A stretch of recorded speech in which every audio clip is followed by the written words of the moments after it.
மிக சிறிய நாடு பெயர் மாற்றம். நவோரா பற்றி தெரியுமா? வாங்க பார்க்கலாம். அதாவது பார்த்தீங்கன்னா, பாஸ்பேட் சுரங்கம் மூலம் 1970களில் வந்து செழிப்பு கண்ட நவ்ரு பார்த்தீங்கன்னா, தற்போது காலநிலை மாற்றம், கடல் மட்ட உயர்வு காரணமாக ஆபத்தான நிலையை எதிர்கொள்கிறதா. உலகின் அதிக உடல் பருமன் கொண்டோர் வாழக்கூடிய நாடாகவும், இதுவரை ஒருவரும் வந்து பார்த்தீங்கன்னா கொரோனாவால் பாதிக்கப்படாத நாடாகவும் தனித்துவம் பெற்றுள்ளது. அது மட்டும் இல்லாமல் காமன்வெல்த் ஐநா உறுப்பினராகவும் உள்ளது. பசிபிக் பெருங்கடல்ல உள்ள சிறிய தீவு தான் வந்து ஒரு நாடான நவ்ரு உலகின் மிக சிறிய குடியரசாகவும் உலகின் 3வது மிக சிறிய நாடாகவும் உள்ளது. தென்மேற்கு பசிபிக் பெருங்கடல் பகுதியில் ஆஸ்திரேலியாவின் இக்வட்டாருக்கு அருகில் வந்து அமைந்துள்ளதுன்னே சொல்லலாம். இந்த நாடு சுமார் 21 சதுர கிலோமீட்டர், அதாவது 8 சதுர மைல்கள் பரப்பளவு கொண்டது.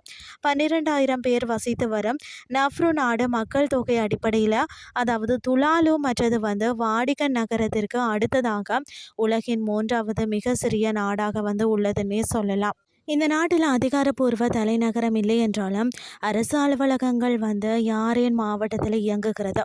நவ்ரு மற்றது ஆங்கிலம் அதிகாரப்பூர்வ மொழியாக உள்ள நவுரு நவோரா குடியரசு என தமிழ்நாட்டின் பெயரை பாரம்பரியமான ஒரு பெயராக மாற்றியுள்ளது. பல்வேறு இன மக்கள் பார்த்திங்கன்னா சுமார் 3000 ஆண்டுகளுக்கு முன்பே நவுருவில் வந்து குடியேறினர். பிரிட்டிஷ் கப்பல் ஒன்று 1700களில் இறுதியில் வந்து இந்த தீவை வந்து அடைந்து வெளி உலகத்துடன் முதல் தொடர்பை வந்து ஏற்படுத்தியதாம். 1888ல் வந்து ஜெர்மனி நவ்ருவை வந்து தனது கட்டுப்பாட்டில் கொண்டு வந்தது. பின்னர் பார்த்தீங்கன்னு சொன்னால் ஆஸ்திரேலியா, நியூசிலாந்து, இங்கிலாந்து நாடுகள் இணைந்து நிர்வகித்ததாம். 1968ஆம் ஆண்டு ஆஸ்திரேலியா ஆதிக்கத்தின் கீழிருந்து விடுபட்டு சுதந்திர குடியரசாக மாறியது. ஜப்பான் 2ஆம் உலகப் போரின் போது வந்து பார்த்தீங்கன்னா நவ்ருவை கைப்பற்றியதாம். அப்போது வந்து பார்த்தீங்கன்னா மைக்ரோனேசியாவிற்கு பலர் வந்து கட்டாய தொழிலாளர்களாக நாடு வந்து கடத்தப்பட்டனர். நவ்ரு என அழைக்கப்பட்டு வந்த உலகின் மிக சிறிய 3வது நாடு இனிமேல் பார்த்தீங்கன்னா நவோரா குடியரசு என மாறியுள்ளதா. தேசிய மொழியின் எழுத்து கூட்டல் மற்றது உச்சரிப்புக்கு ஏற்ற வகையில் தான் பெயர் மாற்றம் அமைந்துள்ளதாகவும், மொழி மற்றது அடையாளத்தை வந்து மதிக்கும்படி இருப்பதாகவும் இந்த நாட்டின் ஜனாதிபதி டேவிட் அடெங் வந்து தெரிவித்திருக்கிறாராம். அதாவது NRU என இதுவரை இருந்த நவ்ரு நாட்டின் சர்வதேச குறியீடு NROவாக மாறிவிடும். அதாவது நௌருவான் என வந்து அழைக்கப்பட்ட அந்த நாட்டு மக்கள் பார்த்தீங்கன்னா டெய் நௌரோ என்று அழைக்கப்படுவார்களாம். நவ்ரு அரசின் இந்த நடவடிக்கை வந்து அதன் பாரம்பரிய பெயருக்கு அதனை கொண்டு செல்லும் என கூறப்படுகிறது.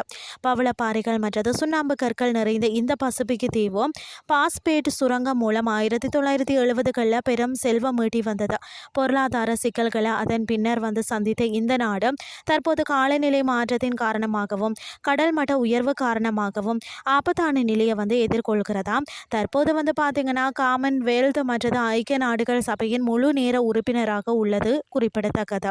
கரிநீல நிறத்தில் 12 கால்களை கொண்ட வெள்ளை நட்சத்திரம் பொறிக்கப்பட்ட கொடி, இதில் வந்து தங்க நிறத்தில் ஒரு கோடு, இதுதான் வந்து நவ்ரு நாட்டின் தேசிய கொடியாக இருக்கிறது. உலகிலே உடல் பருமனாக இருப்பவர்கள் அதிகம் வாழக்கூடிய நாடுன்னு சொன்னால் அது நவ்ரு நாடு இருக்கிறது. இந்த நாட்டின் மக்கள் தொகையில் 72% பேர் பார்த்தீங்கன்னா உடல் பருமன் உடையவர்கள் என்பது குறிப்பிடத்தக்கது. உலகம் முழுவதும் கொரோனா அச்சுறுத்தி வந்து பல நாட்டு மக்களும் பார்த்தீங்கன்னா தங்களுடைய மக்களை வந்து கொரோனாவிற்கு பலி கொடுத்தார்கள். ஆனால் உலக சுகாதார அமைப்பின் தரவுகளின் படிதான் நவ்ரு நாட்டு மக்கள் இதுநாள் வரை வந்து ஒருவர் கூட கொரோனாவால் பாதிக்கப்படவில்லை என்பதுதான் மகிழ்ச்சிக்குரிய விஷயமாகவும் இருக்கிறது. சர்வதேச அளவில் கவனம் பெற்றுள்ள ஒரு தீவு நாட்டின் கலாச்சார மாற்றத்தையும் அதன் புவியியல் மற்றும் பொருளாதார சவால்களையும் துல்லியமாக புரிந்து கொள்ளும் வாய்ப்பு உருவாகிறது. இன்றைய கிறிஸ்டி உங்களுக்கும் வந்து பிரயோசனமாக அமைஞ்சிருக்கும்னு சொல்லி நானும் நம்புகிறேன். இதே மாதிரி மற்றொரு கிறிஸ்டியின் வேலைக்கு உங்களை சந்திக்கிறேன். நன்றி.